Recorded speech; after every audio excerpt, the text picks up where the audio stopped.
Study abroad ഇപ്പോൾ boom ചെയ്തുകൊണ്ടിരിക്കുന്ന ഒരു ആംഗിളിൽ നിന്ന് നോക്കുമ്പോൾ കുട്ടികൾക്കും നല്ലൊരു അവസരമാണ് ഈ ഒരു സമയത്ത് സ്റ്റഡി അബ്രോഡിൻ്റെ ഓപ്പർച്യൂണിറ്റീസ്.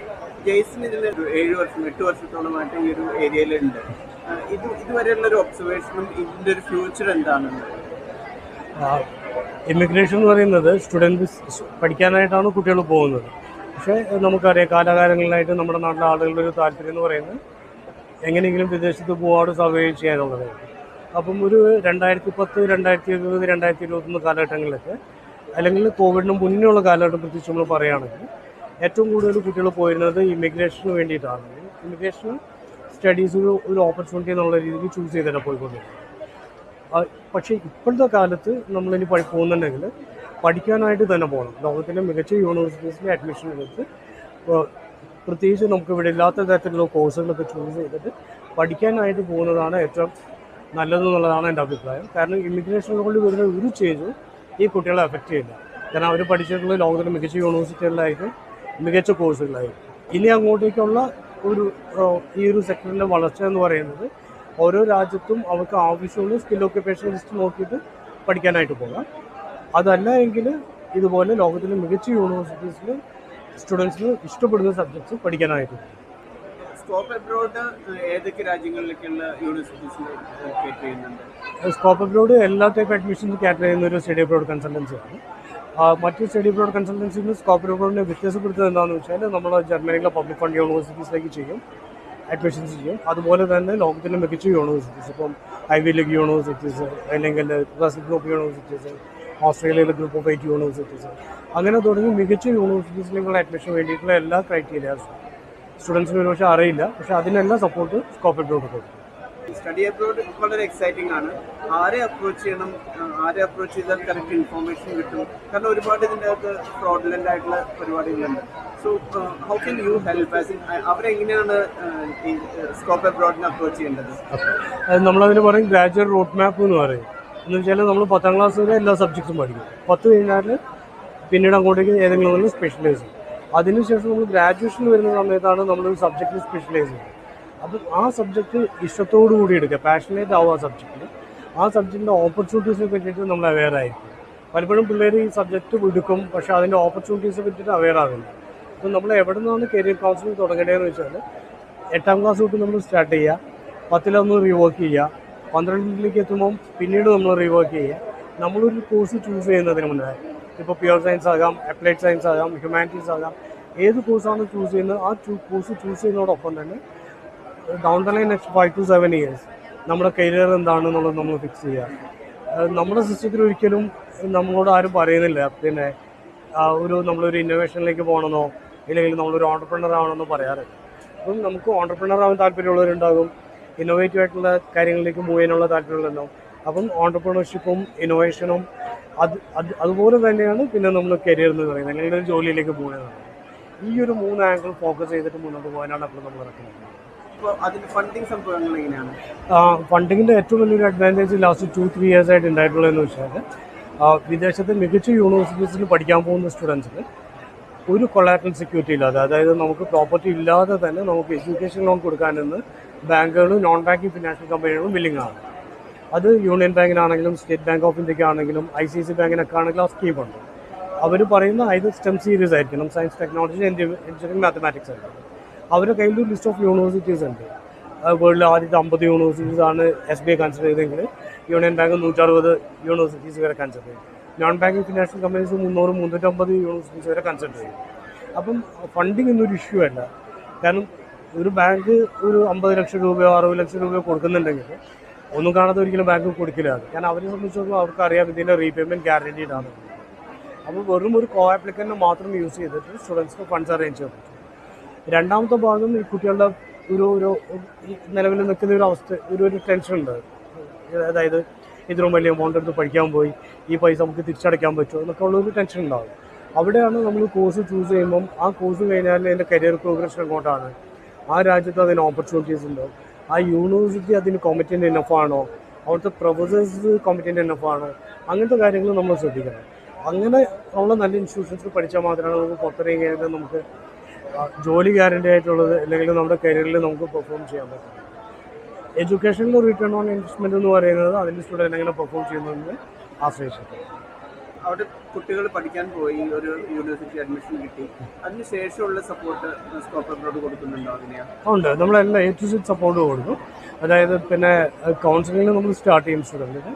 കൗൺസിലിംഗ് സ്റ്റാർട്ട് ചെയ്തിട്ട് അവർക്ക് പറ്റാവുന്ന കുറേ കോഴ്സ് ഓപ്ഷൻസ് സെലക്ട് ചെയ്ത് കൊടുക്കും. ആ കോഴ്സ് ഓപ്ഷൻസ് വെച്ചിട്ട് സ്റ്റുഡൻറ്റ് ഇൻട്രസ്റ്റ് എന്താണെന്ന് നോക്കും. ചിലർ പക്ഷേ അവിടെ ഒരു രാജ്യത്ത് പോയിട്ട് അവിടെ തന്നെ നിൽക്കാൻ താല്പര്യപ്പെടുന്നവരുണ്ടാവും. ചിലർക്ക് പഠിച്ചിട്ട് ലോകത്തിന് എങ്ങോട്ട് വേണമെങ്കിലും മൂവ് ചെയ്യാൻ താല്പര്യമുള്ള ആളുകളുണ്ടാകും. അപ്പം നമ്മൾ സ്റ്റുഡൻറ്റിനെ കൗൺസിൽ ചെയ്യുന്നത് ആ ഒരു ആംഗിൾ വെച്ചിട്ടാണ്. അപ്പം ആ ഒരു ആംഗിൾ വെച്ചിട്ട് നമ്മൾ സ്റ്റുഡൻറ്റിനെ കൗൺസിൽ ചെയ്യുന്നു. സ്റ്റുഡൻറ്റിനെ കൗൺസിൽ ചെയ്തതിന് ശേഷം ബാക്കിയുള്ള ആപ്ലിക്കേഷൻ പ്രോസസ്സ്, അവരോട് എങ്ങനെയാണ് സ്റ്റേറ്റ്മെൻറ്റ് ഓഫ് പർപ്പസ് പ്രിപ്പയർ ചെയ്യേണ്ടത്, അല്ലെങ്കിൽ ലെറ്റർ ഓഫ് മോട്ടിവേഷൻ പ്രിപ്പയർ ചെയ്യേണ്ടത്, ആ കാര്യങ്ങളെല്ലാം നമ്മൾ സപ്പോർട്ട് ചെയ്ത് കൊടുക്കും. അഡ്മിഷൻ എടുക്കും. അഡ്മിഷൻ എടുത്തു കഴിഞ്ഞാൽ ഫണ്ട്സിന് ഇഷ്യമുള്ള സ്റ്റുഡൻസിനാണെങ്കിൽ അവർക്ക് നമ്മൾ ഫിനാൻഷ്യൽസ് അറേഞ്ചുള്ള സപ്പോർട്ട് ചെയ്ത് കൊടുക്കും. വിസ ഫയൽ ചെയ്യും. വിസ സക്സസ് സ്റ്റുഡൻറ്റ് അവിടെ എത്തിക്കഴിഞ്ഞാൽ അവിടെ നിന്ന് അവരെ എയർപോർട്ടിൽ നിന്ന് പിക്ക് ചെയ്യുക, അവർക്ക് താമസിക്കാനുള്ള സൗകര്യങ്ങൾ ചെയ്യുക. പിന്നെ അവിടെ പാർട്ട് ടൈം ചെയ്യാനുള്ള റൈറ്റ്സ് ഉണ്ട്. അപ്പോൾ പാർട്ട് ടൈം ചെയ്യാൻ റൈറ്റ്സ് ഉള്ള സ്റ്റുഡൻസിനെ സംബന്ധിച്ചിടത്തോളം എന്തൊക്കെ ഏരിയസിലാണ് അവർക്ക് പാർട്ട് ടൈം ജോബ്സ് കിട്ടാൻ സാധ്യതയുള്ളതിനെ പറ്റിയിട്ട് ആദ്യം തന്നെ പറഞ്ഞു കൊടുക്കും. പ്ലസ് അവർ പഠിക്കുന്ന ഏരിയയിൽ കഴിയാവുന്നത്ര പാർട്ട് ടൈം ജോബ്സ് ഐഡൻറ്റിഫൈ ചെയ്യാൻ വേണ്ടിയിട്ട് നമ്മൾ അവരോട് ആവശ്യപ്പെടും. അപ്പോൾ അതിന് അവരെ പ്രൊഫൈൽ സ്ട്രെങ്തൻ ചെയ്യാൻ വേണ്ടിയിട്ടുള്ള എല്ലാ സപ്പോർട്ട്സും ചെയ്യും. ഇപ്പോഴത്തെ കോഴ്സുകളുടെ എഡ്യൂക്കേഷൻ്റെ ഏറ്റവും വലിയ ചാലഞ്ച്, എഡ്യൂക്കേഷൻ ആണെങ്കിലും ജോബിലും ഏറ്റവും വലിയ ചാലഞ്ച് എഐയുടെ ഇൻ്റർവെൻഷനാണ്. ഇൻ്റർവെൻഷൻ എന്ന് പറയാൻ ഫെസിലിറ്റേറ്റിംഗ് കൂടിയാണ്. പക്ഷേ പുറത്തുള്ള കോഴ്സുകൾ സെലക്ട് ചെയ്യുമ്പോൾ എങ്ങനെയാണ് ഇതിൻ്റെ ഒരു തീരുമാനം എടുക്കാൻ പറ്റുക? അതായത് അവരുടെ കോഴ്സ് അപ്ഡേറ്റഡ് ആണ്, how you help students? Okay, so അവിടെ അൺലൈക്ക് ഇന്ത്യൻ യൂണിവേഴ്സിറ്റികളെ പോലെയല്ല, അവിടുത്തെ യൂണിവേഴ്സിറ്റീസ് ഇൻസ്റ്റിറ്റ്യൂഷൻസ് ഒക്കെ ആണെങ്കിൽ റെഗുലറായിട്ട് ഒരു കോഴ്സ് അപ്ഡേറ്റ് ചെയ്തുകൊണ്ടേയിരിക്കും. അപ്പം നമ്മൾ ആദ്യം ചെയ്യുന്ന ഫസ്റ്റ് പ്രോസസ്സ് എന്ന് പറയുന്നത് ആ യൂണിവേഴ്സിറ്റിൻ്റെ ലിങ്ക് കൊടുക്കും സ്റ്റുഡൻറ്റ്, ആ പ്രോഗ്രാമിൻ്റെ ലിങ്ക് കൊടുക്കും. അപ്പോൾ ആ പ്രോഗ്രാമിൻ്റെ ലിങ്കിൽ A to Z ഉണ്ടാവും. എന്ന് വെച്ചാൽ പിന്നെ ആ പ്രോഗ്രാം മാർക്ക് വേണ്ടിയിട്ടാണ്, എൻ്റെ റിക്വയർമെൻറ്റ്സ് എന്താണ്, എന്തൊക്കെയാണ് പഠിക്കാനുള്ളത്, പഠിച്ചു കഴിഞ്ഞാൽ ജോബ് ഓപ്പർച്യൂണിറ്റീസ് എന്തൊക്കെയാണ് തുടങ്ങിയിട്ടുള്ള എല്ലാ കാര്യങ്ങളും യൂണിവേഴ്സിറ്റി വെബ്സൈറ്റിലുണ്ടാവും. പുറത്തുള്ള യൂണിവേഴ്സിറ്റീസ് എല്ലാം തന്നെ അവരവരുടെ സിലബസ് റെഗുലറായിട്ട് അപ്ഡേറ്റ് ചെയ്യും. ചില കോഴ്സസ് അവർ ഒഴിവാക്കും. കാരണം അവർക്ക് തോന്നുകയാണ് ഈ കോഴ്സ് കൊണ്ട് എനിക്ക് കാര്യമില്ലാന്ന് തോന്നിയാൽ ആ കോഴ്സ് അവർ ഒഴിവാക്കി പുതിയ കോഴ്സസ് ആഡ് ചെയ്യും. തീർച്ചയായിട്ടും എയുടെ ഇൻ്റർവെൻഷൻ ഒരുപാട് ഏരിയയിൽ വരുന്നുണ്ട്. പക്ഷേ അത് ഹെൽത്ത് കെയറിലും സോഷ്യൽ വർക്കിലൊക്കെ അത്രയ്ക്കധികം വരില്ല എന്നാണ്, കൾണറിയിൽ വരില്ല എന്നാണ് നമ്മൾ പ്രതീക്ഷിക്കുന്നത്. At the same time it's an opportunity also. എന്ന് വെച്ചാൽ നമ്മൾ പറയുന്ന പോലെ ഇതൊരു ഓപ്പർച്യൂണിറ്റി കൂടിയാണ്. കാരണം എയർ റിലേറ്റഡ് ആയിട്ടുള്ള കോഴ്സസൊക്കെ എത്രയോ വർഷം മുന്നേ തന്നെ ഈ യൂണിവേഴ്സിറ്റീസിലെല്ലാം സ്റ്റാർട്ട് ചെയ്തിട്ടുണ്ട്. അപ്പം ഇതേപോലത്തുള്ള കോഴ്സസ് പഠിക്കാൻ വേണ്ടിയിട്ടുള്ള ബെസ്റ്റ് പ്രൈസ് എന്ന് പറയുന്നത് ഫോറിൻ കൺട്രീസ് ആയിരുന്നു. ആളുകൾ പറയുന്ന ഒരു സംഭവം കാനഡ ഡിമിനിഷിംഗ് ആണ് അത്തരം ഓപ്പർച്യൂണിറ്റീസിൽ. ഒരു കാലത്ത് അത് ഏറ്റവും ഹൈപ്പിൽ നിന്നിരുന്ന ഒരു സ്ഥലമാണ്. ഇനി എങ്ങനെയാണ്, ഏതൊക്കെ രാജ്യങ്ങളിലാണ് ഇതിൻ്റെ ഫ്യൂച്ചർ? കാനഡയെ സംബന്ധിച്ച് നമ്മൾ പറയുകയാണെങ്കിൽ കാനഡ ഒരിക്കലും ഒരു സ്റ്റഡി ഡെസ്റ്റിനേഷൻ ആയിരുന്നില്ല. കാനഡ എന്ന് പറയുന്നത് ആളുകൾക്ക് അവിടെ പോയി പഠിച്ചിട്ട് പോയിന്റ് ബേസ് ചെയ്തിട്ടുള്ള മൈഗ്രേഷൻ സിസ്റ്റം ഉള്ളതുകൊണ്ടാണ് ഏറ്റവും കൂടുതൽ ആളുകൾ കാനഡയിൽ പോയത്. അപ്പോൾ അതിൽ വന്ന് ഏറ്റവും വലിയ ഡ്രോബാക്ക് എന്ന് പറഞ്ഞാൽ ഈ പഠിക്കാൻ പോയ കുട്ടികളുടെ ബഹുബലി വെച്ചോ പോയതും മുഴുവനും അവർ സാധാരണ കോളേജസിലാണ് പോയത്. എന്ന് വെച്ചാൽ യൂണിവേഴ്സിറ്റീസ് കുറവാണ്. ഓക്കെ, അതുകൊണ്ടാണ് കാനഡ ഭയങ്കരമായിട്ടുള്ളൊരു ഇതിലേക്ക് മാറിപ്പോയത്. പക്ഷേ നമുക്കറിയാം പ്രീ ഇൻഡിപെൻഡൻസ് പീരീഡ് മുതലേ ആളുകൾ ഇവിടുന്ന് ഇന്ത്യയിൽ നിന്ന് പഠിക്കാൻ പോയിരിക്കുന്ന ഒരു രാജ്യം UK ആണ്. UKയുടെ എഡ്യൂക്കേഷൻ സിസ്റ്റം നല്ലതാണ്, നല്ല റാങ്കിങ്ങുള്ള യൂണിവേഴ്സിറ്റീസ് ഉണ്ട്. അതുപോലെ തന്നെ US നല്ല റാങ്കിങ്ങുള്ള യൂണിവേഴ്സിറ്റീസ് ഉണ്ട്. പക്ഷേ ഇപ്പോഴത്തെ അവിടുത്തെ പൊളിറ്റിക്കൽ സിറ്റുവേഷൻ വെച്ചിട്ട് US പുറത്തുനിന്നുള്ള സ്റ്റുഡൻസ് അവർ മാക്സിമം എൻകറേജ് ചെയ്യുന്നില്ല. ഇപ്പം ഓസ്ട്രേലിയ നല്ല ഓപ്ഷനായിട്ട് നിൽക്കുന്നുണ്ട്, ന്യൂസിലൻഡ് നല്ല ഓപ്ഷനായിട്ട് നിൽക്കുന്നുണ്ട്, ജർമ്മനി നല്ല ഓപ്ഷനായിട്ട് നിൽക്കുന്നുണ്ട്. ഇതിൻ്റെ ഒരു ഫാക്ട് എന്താണെന്ന് വെച്ചാൽ ഇന്ത്യനെ പോലത്തെ ഒരു രാജ്യത്തെ മാറ്റി നിർത്തിയിട്ട് ഒരു രാജ്യത്തിനും അവരുടെ എഡ്യൂക്കേഷൻ സെക്ടർ സർവൈവ് ചെയ്യാൻ പറ്റില്ല. കാരണം ഹ്യൂമൻ ക്യാപിറ്റൽ ഏറ്റവും കൂടുതൽ ഇന്ത്യയിലാണുള്ളത്, ചെറുപ്പക്കാരുടെയാണ്. അപ്പം മറ്റുള്ള രാജ്യങ്ങളിൽ പ്രായമായ ആളുകളുടെ കൂടുതലും അവർക്ക് അവിടുത്തെ ഒരു സോഷ്യോ ഇക്കോണമിക് സിറ്റുവേഷൻ്റെ ഭാഗമായിട്ട് അവരെ ടേക്ക് കെയർ ചെയ്യേണ്ട ആവശ്യം അവിടുത്തെ ഗവൺമെൻറ് അതുകൊണ്ട് അവിടെ ജോലി ചെയ്യാൻ വേണ്ടിയുള്ള ആളുകൾ അവർക്ക് ആവശ്യമാണ്. അപ്പോൾ അതിന് തീർച്ചയായിട്ടും ഇന്ത്യയിലുള്ള യങ് ജനറേഷൻ വേണം. ഇതിപ്പോൾ ഒരു കറക്ഷൻ പ്രോസസ്സിലാണ് പോകുന്നത്. 2027 വീണ്ടും അത് കറക്റ്റ് ചെയ്തിട്ട് ബാക്കിലേക്ക് വരും. ഒരു ഫിനാൻഷ്യൽ റേഞ്ച് ഉണ്ടല്ലോ, ലൈക്ക് സ്റ്റഡി അബ്രോഡിനെ കുറിച്ച് ആലോചിക്കുമ്പോൾ നമ്മുടെ മനസ്സിൽ കാണേണ്ട ഒരു ഫിഗർ അതെങ്ങനെയാണ്? പല കോഴ്സും പലതായിരിക്കും, പല രാജ്യങ്ങളും പലതായിരിക്കും, എന്നാലും ഒരു റേഞ്ച് നമ്മളൊരു മിനിമം ഒരു 10 lakhs ആകുമ്പോൾ നമ്മൾ കാണണം നല്ലൊരു യൂണിവേഴ്സിറ്റി, നല്ലൊരു രാജ്യത്ത്. പക്ഷേ അറ്റ് ദ സെയിം ടൈം നമുക്ക് ഒത്തിരി സ്കോളർഷിപ്സ് ഉണ്ട്. എന്ന് വെച്ചാൽ യൂണിവേഴ്സിറ്റികൾ കൊടുക്കുന്ന സ്കോളർഷിപ്പ് ഉണ്ട്, ആ രാജ്യം കൊടുക്കുന്ന സ്കോളർഷിപ്പ് ഉണ്ട്, എക്സ്റ്റേണൽ സ്കോളർഷിപ്സ് ഉണ്ട്, കോമൺ സ്കോളർഷിപ്പ് ഉണ്ട്, മെരിക്യൂറി സ്കോളർഷിപ്പ് ഉണ്ട്. അപ്പോൾ അങ്ങനെ ഒത്തിരി സ്കോളർഷിപ്സും അവൈലബിൾ ആണ്. അപ്പോൾ പഠിക്കാനായിട്ട് താല്പര്യപ്പെടുന്ന സ്റ്റുഡൻസിനെ സംബന്ധിച്ചിടത്തോളം പൈസ ഒരു പ്രശ്നമല്ല. പക്ഷേ നമ്മളൊരു മിനിമം ഒരു 10-12 ലക്ഷം രൂപയിൽ നമ്മൾ കാണണം അതിന് വേണ്ടിയിട്ട്. ഇനി നമുക്ക് ഫുള്ളായിട്ട് നമുക്ക് എഡ്യൂക്കേഷൻ ലോൺ കിട്ടുന്ന പ്രോഗ്രാംസിന് നമ്മൾ പോവുകയാണെങ്കിൽ നമ്മുടെ കയ്യിൽ നമുക്കൊരു 2 അല്ലെങ്കിൽ 3 ലക്ഷം രൂപ കാണുന്നത്. ആ പൈസ എന്ന് പറയുന്നത് ബാങ്ക് നമുക്ക് ഫണ്ട് തരുന്നത് എഡ്യൂക്കേഷൻ ലോണും അവിടുത്തെ ട്യൂഷൻ ഫീ പേ ചെയ്യാനും ലീവ് എക്സ്പെൻസിനുള്ള പൈസയായിരിക്കും. ഒരു പക്ഷേ വിസ ഫയലിങ്ങിൻ്റെ ചാർജസ്, പിന്നെ കുറച്ച് നമ്മൾ എക്സ്പെൻഡ് ചെയ്യാത്ത എക്സ്പെൻസസ് ലൈക്ക് ഷോപ്പിംഗ്, കുറച്ച് പൈസ കയ്യിൽ കരുതുക, അതെല്ലാം നമ്മൾ കാണേണ്ടി വരും. അപ്പോൾ ഒരു 2 to 3 lakhs നമ്മൾ കയ്യിൽ കരുതേണ്ട ഒരു ആവശ്യമുണ്ട്. ഒരു കാര്യം ചോദിക്കുന്നത് വെച്ചിട്ടുണ്ടെങ്കിൽ ഇപ്പോൾ പല രാജ്യങ്ങളിലേക്ക് പല കോഴ്സസ് എടുക്കണം ഇത് ടു ഗെറ്റ് ത്രൂ IELTS പോലെ. ആ കോഴ്സുകളെ കുറിച്ചൊരു പറയാം. അതായത് 3 ടൈപ്പ് ഓഫ് എൻട്രി റിക്വയർമെൻറ്റ്സ് ആണ് വിദേശത്തുള്ള യൂണിവേഴ്സിറ്റികൾ നോക്കുന്നത്. അതിൽ ഫസ്റ്റ് എന്ന് പറയുന്നത് നമ്മുടെ അക്കാഡമിക് ആണ്, സെക്കൻഡ് എന്ന് പറയുന്നത് നമ്മുടെ ലാംഗ്വേജ് സ്കിൽസ് ആണ്, തേർഡ് എന്ന് പറയുന്നത് നമ്മുടെ ഫിനാൻഷ്യൽസ് ചെക്ക് ചെയ്യും പല രാജ്യങ്ങളും. For example Australia, New Zealand, US, Ireland, UK എല്ലാവരും ആണെങ്കിൽ നമ്മൾ പഠിക്കാനായിട്ട് അവിടെ പോകുന്നതിൻ്റെ റീസൺ നമ്മൾ സ്റ്റേറ്റ് ചെയ്യണം. അപ്പോൾ ഈ സ്റ്റേറ്റ് ചെയ്യുന്ന സമയത്ത് നമുക്ക് അവിടെ പഠിക്കാനുള്ള ഫിനാൻഷ്യൽ കപ്പാസിറ്റി നമുക്കുണ്ടെന്നുള്ളത് ആ രാജ്യത്തെ ഇമിഗ്രേഷൻ ഡിപ്പാർട്ട്മെൻറ്റ് നമ്മൾ ബോധ്യപ്പെടുത്തണം. കാരണം പഠിച്ചു കഴിഞ്ഞിട്ട് നമുക്ക് തിരിച്ച് നാട്ടിലേക്ക് വരാൻ പറ്റാത്തൊരു സാഹചര്യം ഉണ്ടെങ്കിൽ ആ രാജ്യത്തിന് ഒരു ബാധ്യതയാവുകയാണ്. അതുകൊണ്ടാണത് അവർ ഉദ്ദേശിക്കുന്നത്. 2 പഠിക്കാൻ മാത്രമുള്ള ഫിനാൻഷ്യൽ സ്റ്റെബിലിറ്റി വർക്കുണ്ടെന്ന് മനസ്സിലാക്കുന്നത്. അപ്പം അങ്ങനെ ക്രൈറ്റീരിയ നോക്കുന്ന കുറച്ച് രാജ്യങ്ങളുണ്ട്. ബാക്കി രാജ്യങ്ങളിലൊക്കെ തന്നെ അക്കാഡമിക്സും പിന്നെ ലാംഗ്വേജും ആണുള്ളത്. ഇപ്പം യൂറോപ്യൻ കൺട്രീസിലാണെങ്കിൽ ഇംഗ്ലീഷ് ഷോർട്ട് യൂണിവേഴ്സിറ്റീസ് ഉണ്ട്. ഇംഗ്ലീഷ് ഷോർട്ട് യൂണിവേഴ്സിറ്റീസിൽ അവർക്ക് പഠിക്കാൻ പോവാം. പക്ഷേ അവർ ലാംഗ്വേജിൻ്റെ ലെവൽ അവർ ചോദിക്കും. ഫോർ എക്സാമ്പിൾ ജർമ്മനി ആണെങ്കിൽ ജർമ്മനിയിൽ നമുക്ക് ലോങ് ടേം സർവ് ചെയ്യുകയാണെങ്കിൽ ജർമ്മൻ ലാംഗ്വേജ് വേണം. മാസ്റ്റേഴ്സ് പഠിക്കാൻ വേണ്ടി ജർമ്മനിയിൽ പോവുകയാണെങ്കിൽ മാസ്റ്റേഴ്സ് കോഴ്സ് ചെയ്യുമ്പോൾ നമുക്ക് ഫീസൊന്നുമില്ല. സെമസ്റ്റർ കോൺട്രിബ്യൂഷൻ എന്ന് പറഞ്ഞാൽ ചെറിയൊരു എമൗണ്ടേ ഉള്ളൂ. പക്ഷേ നമ്മളൊരു 11,904 യൂറോ നമ്മൾ ജർമ്മനിയിലുള്ള ഒരു ബ്ലോക്ക്ഡ് അക്കൗണ്ട്, ഒരു ബാങ്കിലെ അക്കൗണ്ടിലേക്ക് നമ്മൾ ട്രാൻസ്ഫർ ചെയ്യണം. എന്നിട്ട് ആ ട്രാൻസ്ഫർ ചെയ്യുന്ന പൈസ നമ്മുടെ ലിവിങ് എക്സ്പെൻസിനായിട്ട് എല്ലാം നമുക്കിങ്ങനെ തിരിച്ചു കിട്ടിക്കൊണ്ടിരിക്കും. അപ്പോൾ എപ്പോഴും നമ്മൾ ഈ പറയുന്ന പ്രീ റിക്വസ്റ്റ് എന്ന് പറയുന്നത് ലാംഗ്വേജിൻ്റെ ഏതെങ്കിലും ഒരു കോഴ്സ് ചെയ്യുന്നത് നല്ലതാണ്. കാരണം ലാംഗ്വേജിൻ്റെ കോഴ്സ് ചെയ്യേണ്ട കാരണം എന്താണെന്ന് വെച്ചാൽ നമ്മൾ ചിലപ്പോൾ ഒരു 10 വർഷമോ 15 വർഷമൊക്കെ ആയിട്ട് ഇംഗ്ലീഷിലേക്ക് നമ്മൾ പഠിച്ചിട്ടുണ്ടാവും.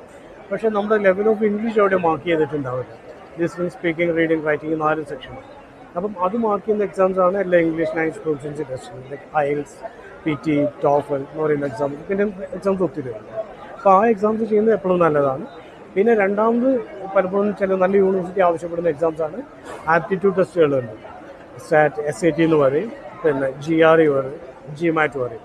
അപ്പം ഇതൊക്കെ എന്ന് പറയുന്നത് നമ്മുടെ ആപ്റ്റിറ്റ്യൂഡാണ്. അപ്പം യൂണിവേഴ്സിറ്റി നോക്കുകയാണ് ഈ സ്റ്റുഡൻറ്റിന് ഈ കോഴ്സ് എടുക്കാനുള്ള ആപ്റ്റിറ്റ്യൂഡ് ഉണ്ട്. അപ്പം ഈ ടെസ്റ്റുകളും കൂടെ നമ്മളൊരു അഡ്മിഷൻ മുന്നായിട്ട് ആവശ്യപ്പെടുന്ന യൂണിവേഴ്സിറ്റിയാണ്. അപ്പോൾ അതുകൂടെ ചെയ്ത് പോവുകയാണെങ്കിൽ നല്ല യൂണിവേഴ്സിറ്റി അഡ്മിഷൻ നമുക്ക് ഗ്യാരണ്ടിയാണ്. ചെയ്യുന്നുണ്ട്. എല്ലാത്തിനും നമ്മൾ ഈ കോഴ്സിലെല്ലാം തന്നെ ട്രെയിനിങ് നമ്മൾ കൊടുക്കും. അപ്പം +2 കഴിഞ്ഞ സ്റ്റുഡൻസിന് ഒരു ഓപ്ഷൻ ജർമ്മനിയിലുള്ളതെന്ന് വെച്ചാൽ അവിടെ ഹോസ്ബിൽഡ് എന്ന് പറഞ്ഞിട്ടൊരു ഹോസ്ബിൽഡ് എന്നാണ് അതിന് പറയുന്ന ഒരു പ്രോഗ്രാമുണ്ട്. സോ ബേസിക്കലി ഒരു വൊക്കേഷണൽ പ്രോഗ്രാമാണ്, 3 ഇയേഴ്സിൻ്റെ പ്രോഗ്രാമാണ്. ഏറ്റവും കൂടുതൽ ഓപ്പർച്യൂണിറ്റി ഉള്ളത് നഴ്സസിനാണ്, നഴ്സിംഗ് സെക്ടറിലാണ്. അപ്പം ഈ പ്രോഗ്രാം അവിടെ ചെയ്യുമ്പോൾ നമുക്കൊരു എംപ്ലോയറാണ് ആദ്യം നമ്മൾ ചൂസ് ചെയ്യുന്നത്. അവിടെ നമുക്ക് ഏറ്റവും ചുരുങ്ങിയത് 1000 യൂറോ നമുക്ക് ഓരോ മാസം സ്റ്റൈഫൻഡ് കിട്ടും. ഈ 1000 യൂറോ നമ്മുടെ ചെലവിന് വേണ്ടിയിട്ട് ധാരാളമാണ്. 3 വർഷമാണ് പ്രോഗ്രാം. ജർമ്മൻ ഭാഷയുടെ B2 ലെവൽ കംപ്ലീറ്റ് ചെയ്യണം. കംപ്ലീറ്റ് ചെയ്ത് കഴിഞ്ഞാൽ +2 പാസ്സായ കുട്ടികൾക്ക് ജർമ്മനിയിൽ ഈ പ്രോഗ്രാമിന് പോകാം. ആ പ്രോഗ്രാമിന് പോയി അവർ ജോലി ചെയ്യുന്ന സമയത്ത് തന്നെ, പഠിച്ചുകൊണ്ടിരിക്കുന്ന സമയത്ത് തന്നെ അവർക്ക് ഈ പേയ്മെൻറ്റ് കിട്ടുകയും ചെയ്യും. 3 വർഷങ്ങൾക്ക് ശേഷം അവർക്ക് ജോലിയായിട്ട് മുന്നോട്ട് പോകാനും പറ്റും. കാരണം ആ രാജ്യത്ത് അത്തരം ജോലികൾ ചെയ്യുന്ന ആളുകൾ കുറവായതുകൊണ്ടാണ് ആ രാജ്യം ഇങ്ങനെ പഠിക്കാൻ പോകുന്നവർക്കായിട്ട് ഇങ്ങനെ ഒരു ഓപ്പർച്യൂണിറ്റി കൊടുക്കുന്നത്. അപ്പോൾ നല്ലൊരു ഓപ്പർച്യൂണിറ്റിയാണ് +2 കഴിഞ്ഞ സ്റ്റുഡൻസിനെ സംബന്ധിച്ചിടത്തോളം. എളുപ്പത്തിൽ കരിയർ സെറ്റ് ചെയ്യണമെന്ന് താല്പര്യമുള്ളവരെ സംബന്ധിച്ചിടത്തോളം, എത്രയും പെട്ടെന്ന് ജോലി ഏർണിങ്സ് വേണമെന്ന് താല്പര്യമുള്ളവരെ സംബന്ധിച്ചിടത്തോളം അത് നല്ലൊരു ഓപ്ഷനാണ്. അതുപോലെ നല്ല ഓപ്ഷൻസാണ് പിന്നെ UK യിലാണെങ്കിലും ഓസ്ട്രേലിയയിലൊക്കെ ആണെങ്കിലും ബാച്ചിലേഴ്സ് കഴിഞ്ഞിട്ട് നഴ്സിംഗ് പഠിക്കാൻ പോകുന്നത്. കാരണം ജോലിയാണ് ഉദ്ദേശിക്കുന്നതെങ്കിൽ ബെസ്റ്റ് ഓപ്ഷനാണ്. കാരണം പഠിച്ചിറങ്ങി കഴിഞ്ഞാൽ നേരെ അവിടുത്തെ രജിസ്റ്റേർഡ് നേഴ്സായിട്ട് തന്നെ അവർക്ക് ജോലി ചെയ്തിട്ട് പ്രവേശിക്കാം. മറ്റൊരു കൺസേൺ പാരൻസിന് ഉണ്ടാവുക ഈ ഗേൾ ചൈൽഡിനെ പുറത്തുവിടുക എന്നൊക്കെ ഉള്ളത്. കാരണം ഒറ്റയ്ക്ക് ഇപ്പോൾ ഈ നാട്ടിൽ പഠിക്കുന്ന പോലെയല്ല, അതൊരു കണ്ണെപ്പോഴും ഉണ്ടാവും. അതിനെന്തെങ്കിലും പ്രൊട്ടക്ഷൻ കിട്ടുന്ന എന്തെങ്കിലും സംവിധാനങ്ങളുണ്ടാവും? ഇപ്പോഴത്തെ ഒരു ജനറേഷനെ സംബന്ധിച്ചിടത്തോളം ജെൻഡർ ഡിഫറൻസ് ഉണ്ടെന്ന് എനിക്ക് തോന്നുന്നില്ല. അപ്പോൾ പെൺകുട്ടികളെ സംബന്ധിച്ചിടത്തോളം അങ്ങനെ ഒരു കൺസേൺ നമ്മുടെ പാരൻസിൻ്റെ ഉള്ളൂ. കാരണം ചിലപ്പം ഞാൻ ഉൾപ്പെടുന്നുള്ള പാരൻസിൻ്റെ ഏജ് ഗ്രൂപ്പ് അതായതുകൊണ്ട് നമുക്കൊരു കൺസേൺ ഉണ്ടെന്നേ ഉള്ളൂ. പക്ഷേ അവിടെ പഠിക്കാൻ പോകുന്ന കുട്ടികളെ സംബന്ധിച്ചിടത്തോളം ഒരു കൺസേൺ ഇല്ല. ഈ ജനറേഷനെ പെൺകുട്ടികളെ സംബന്ധിച്ചിടത്തോളം ഒരു കൺസേൺ ഇല്ല, ആൺകുട്ടികളെ സംബന്ധിച്ചിടത്തോളം ഒരു കൺസേൺ ഇല്ല. കാരണം ഈ ഒരു ജനറേഷനെ സംബന്ധിച്ചിടത്തോളം അവർക്ക് ജെൻഡർ ഡിസ്ക്രിമിനേഷൻ ഇല്ല. അപ്പം അതുകൊണ്ട് തന്നെ പുറത്താണെങ്കിലും ഇവർ സേഫായിട്ട് തന്നെ ചെയ്യും. നമ്മുടെ നാട്ടിൽ കിട്ടാവുന്ന എല്ലാ പരിഗണനകളും അതുകൊണ്ട് പ്ലസ് ആഡ് ഓൺ ചെയ്യാവുന്ന രീതിയിൽ അവരെല്ലാ കാലത്തും അവിടെ സേഫ് ചെയ്യും. കുട്ടികൾ പുറത്തേക്ക് പഠിക്കാൻ പോകുന്നതിൻ്റെ മറ്റൊരു റീസൺ ജനറലായിട്ട് നമ്മൾ നോക്കുകയാണെങ്കിൽ അവിടെ പ്രാക്ടിക്കൽ ലേണിംഗ് കൂടുതലാണ്. എന്ന് വെച്ചാൽ നമ്മൾ തിയറി പഠിക്കുന്ന പോലെ തന്നെ നമുക്ക് പ്രാക്ടീസ് ചെയ്യാനുള്ള ഓപ്പർച്യൂണിറ്റീസും കൂടെ അവിടെ കൂടുതലായിട്ട് കിട്ടുന്നത്. അപ്പം അതും വലിയൊരു റീസണാണ് കുട്ടികൾ വിദേശത്തേക്ക് പഠിക്കാൻ പോകുന്നത്. മാറും. അതെ, കാരണം പഠിച്ചു കഴിഞ്ഞാൽ ഒരു പ്രൊഡക്റ്റായിട്ട് പോകും. പിന്നെ നമ്മളെ സംബന്ധിച്ചിടത്തോളം ഇവിടെ നമുക്ക് അപ്ലൈഡ് കോഴ്സസ് കുറവാണ്. പക്ഷേ അവിടെ സംബന്ധിച്ചിടത്തോളം മോസ്റ്റ് ഓഫ് ദി പ്രോഗ്രാമിൽ അപ്ലൈഡ് പാർട്ടിലേക്ക് നമുക്ക് മുന്നിലാണ്.